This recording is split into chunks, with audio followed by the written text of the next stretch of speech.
foi un enxeño revolucionario para a súa época, deseñado nos albores do século XVII polo artista Juan Bautista Celma. Consistente en 2 tambores cun eixe, sustituiu a roldana medieval.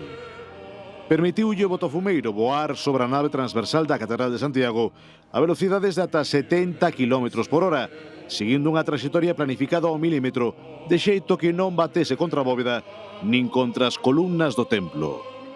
Non se nos ocurre como podía funcionar antes co nivel de voo que ten hoxe, porque con un sistema normal de polea non se conseguiría o voo tan alto e por outra parte sin que chegue a tocar a bóveda. A caída dun parafuso de a voz de alarma de que algo non ia ben, como xa viñan alertando os tiraboleiros. Ao baixar o aparello para revisalo, descubriron que as policromías cumprían ser recuperadas. Tamén comprobaron que non todas as pezas eran os orixinais e que acusaban un desgaste que comprometía o seu correcto funcionamento. Urxía, por tanto, unha restauración do mecanismo.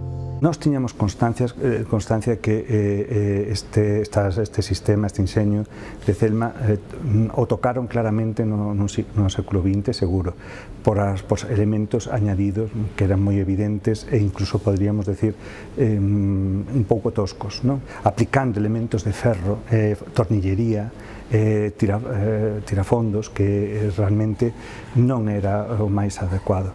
Para a reparación do enxeño foi precisa a intervención de todo un equipo de diferentes disciplinas.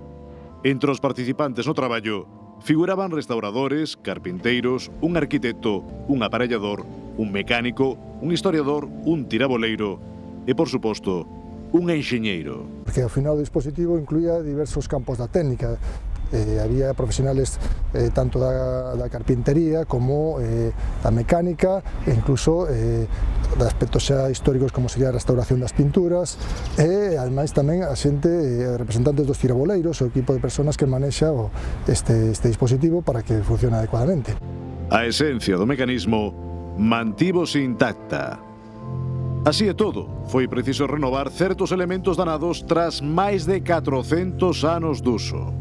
Neste sentido, os autores da restauración botaron man das últimas innovacións en cuestión de materiais.